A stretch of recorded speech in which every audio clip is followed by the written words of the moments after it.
राधे राधे आप सभी को। तो आज हम कर रहे हैं बीकॉम सेम 3 का टैक्सेशन। ये रही टैक्सेशन की बुक। आज हम इसमें से चैप्टर करने वाले हैं इनकम फ्रॉम हाउस प्रॉपर्टी का, ये वाला। अब ये थर्ड यूनिट है, unit number 3 income from house property. उसका हम लोग ये सम करने वाले हैं जो है संजय, उसकी हाउस प्रॉपर्टी यानी कि उसके 3 घर हैं, house number 1, house number 2, house number 3। ये वाला सम VRPCCM कॉलेज के इंटरनल में पूछा गया था लास्ट ईयर। वो मैं आज कर रही हूँ क्योंकि अभी थोड़े टाइम में VRPCCM के इंटरनल एग्जाम्स आने वाले हैं जो 3rd से स्टार्ट हो रहे हैं। तो उसका टैक्सेशन का ये रहा लास्ट ईयर का पेपर का सॉल्यूशन।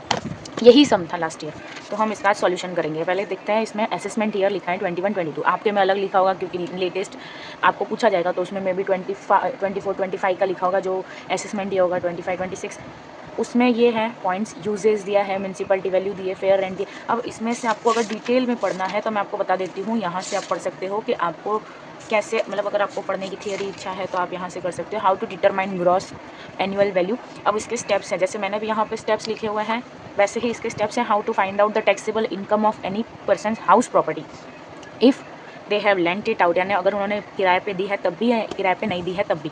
तो उसके स्टेप्स है, ये देखो यहाँ पे है। ये स्टेप 1, मतलब आपको डिटेल में अगर उसको पढ़ने की इच्छा है तो स्टेप नंबर 2, स्टेप नंबर 3, फिर ये स्टेप नंबर 4। इसके बाद स्टेप नंबर 5 तो नहीं लिखते हैं, बट उसका आगे फॉलोअप होता है, जैसे कि यहाँ पे है जो सॉल्यूशन में है एग्जाम्पल का। उसमें स्टेप 4 के बाद यहाँ पे फाइनल ग्रॉस वैल्यू ऐसे आ जाता है हर हाउस का। यहाँ पे 4 हाउस का दिया है तो 4 हाउस का ऐसे अलग अलग। तो मैंने ये सम के लिए पहले ही फॉर्मेट बना रखा है। यहाँ पे हाउस नंबर 1, ऐसे तो ये एक में ही होता है, बट यहाँ पे पेज कम है तो मैंने दूसरे पेज पे बना दिया। अब इस पे हम करेंगे हाउस प्रॉपर्टी का सॉल्यूशन, ये रहा। अब स्टेप नंबर 1, एक्सपेक्टेड रेंट। अब एक्सपेक्टेड रेंट क्या होता है? कोई भी म्यूनसिपल वैल्यू या फेयर रेंट, इन दोनों में से जो रेंट कम हो, वैल्यू कम हो, वो वाली एनुअली। देखो यहाँ पे लिखा है एनुअली, लेकिन यहाँ पे लिखा है मंथली, तो यहाँ पे हमें कैलकुलेट करना पड़ेगा। यहाँ पे डायरेक्ट है। अब municipal value fair rent, principal है 48,000 और फेयर रेंट है 46,800 फर्स्ट हाउस का। अब ये दोनों में से कम ये है, लेकिन यहाँ पे ऐसा क्या कहा गया है कि म्यूनसिपल और फेयर रेंट से अगर स्टैंडर्ड रेंट कम है तो वो लिखेंगे। जैसे कि अब यहाँ पे हमने जो आगे देखा कि स्टेप्स में क्या लिखा है,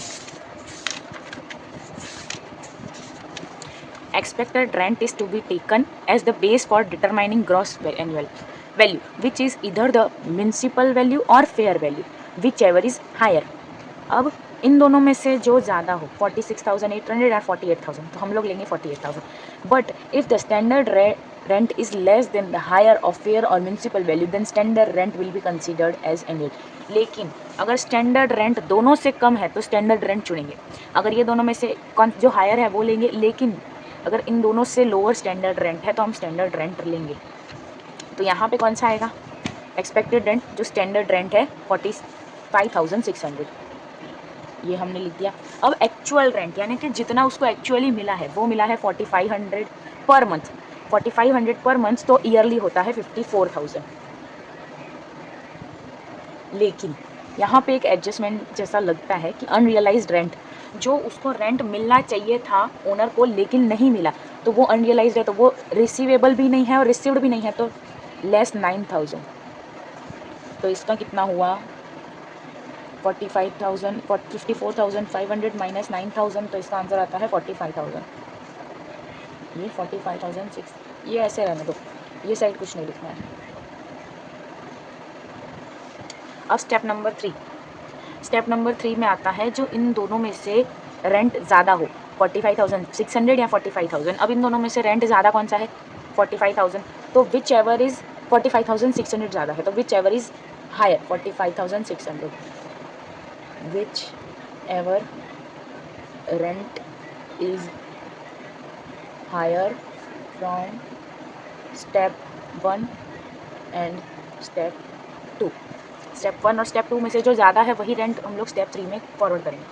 इसके बाद स्टेप 4 में आता है वैकेंसी पीरियड, यानी कि जब 12 महीने में से कोई महीना वो उसने वैकेंसी की होगी तो उसने रेंट तो पे नहीं किया होगा, तो वैकेंसी पीरियड है 1 मंथ का। 1 मंथ यानी 4500, वो माइनस हो जाएंगे। 45,600 माइनस 4500, तो आंसर आता है 41,100। अब ये है फाइनल ग्रॉस एनुअल रेंट। अब इस पे लगेगा टैक्स, लोकल टैक्स, यहाँ पे लोकल टैक्स। अब कहीं पे स्टैंडर्ड टैक्स दिया होता है, कहीं पे लोकल टैक्स दिया होता है। अब स्टैंडर्ड टैक्स की वैल्यू है 5%। 5% ऑफ 41,100 का होता है 2400। अब इसके बाद और लेस होगा, ये इसमें से लेस होगा ये 2400, और अब स्पेसिफिक डिडक्शंस होंगे, वो होंगे इसके टोटल पे। इसका आंसर आएगा 38,700 net annual value of rent. अब इस पे डिडक्शंस होंगे, जैसे कि ये टोटल उनको हाथ में मिलेगा टैक्स पे करने के बाद काट कूट के।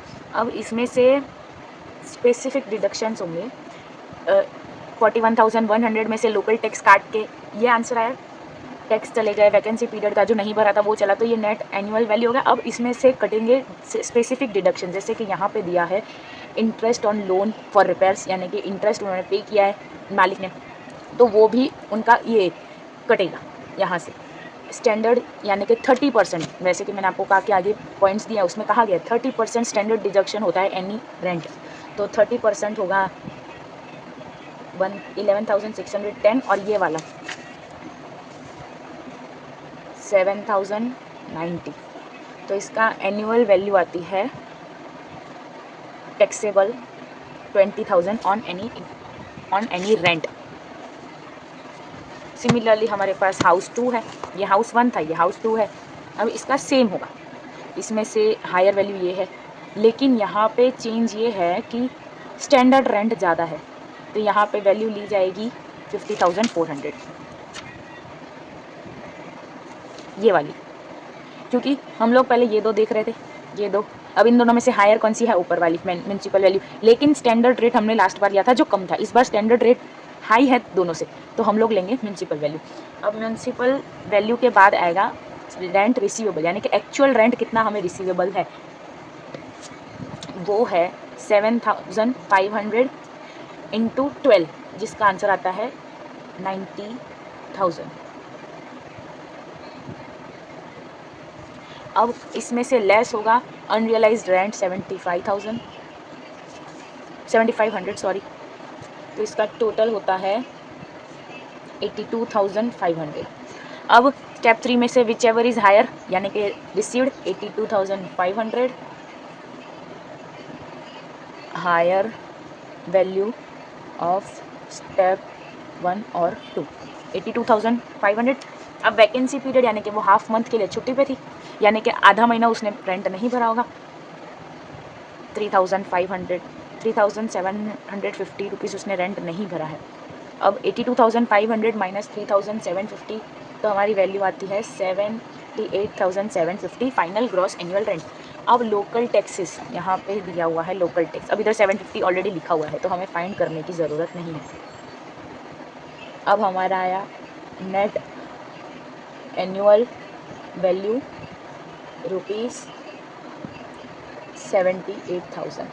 स्पेसिफिक डिडक्शन जैसे यहाँ पे दिया हुआ है interest loan on repairs 42,400 plus standard deduction 30%, 30% standard deduction 23,400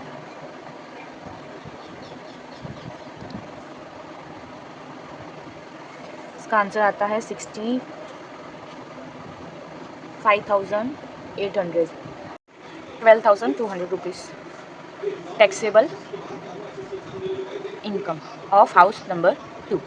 अब हाउस नंबर 3 की बात है। अब यहाँ पे नीचे स्पेसिफिकली दिया हुआ ही रिसाइड इन हाउस नंबर 3, यानी वो खुद संजय खुद रहता है हाउस नंबर 3 में, विच म्यूनसिपल वैल्यू इज़ 84,000। अब वो खुद रह रहा है तो म्यूनसिपल वैल्यू या स्टैंडर्ड वैल्यू वो खुद को क्यों ही पे करेगा, फिर भी हम लिख देते हैं नील। अब लोकल टैक्स 6% और इंटरेस्ट ऑन लोन,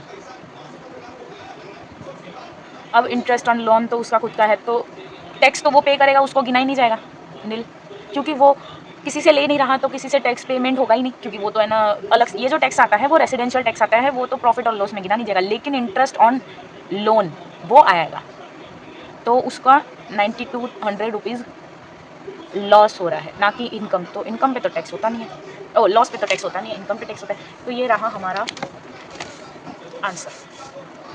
अब आपको इसका ये क्वेश्चन चाहिए जो पूछा गया था, तो ये बुक है 2021-22 की, 4th एडिशन है बुक का।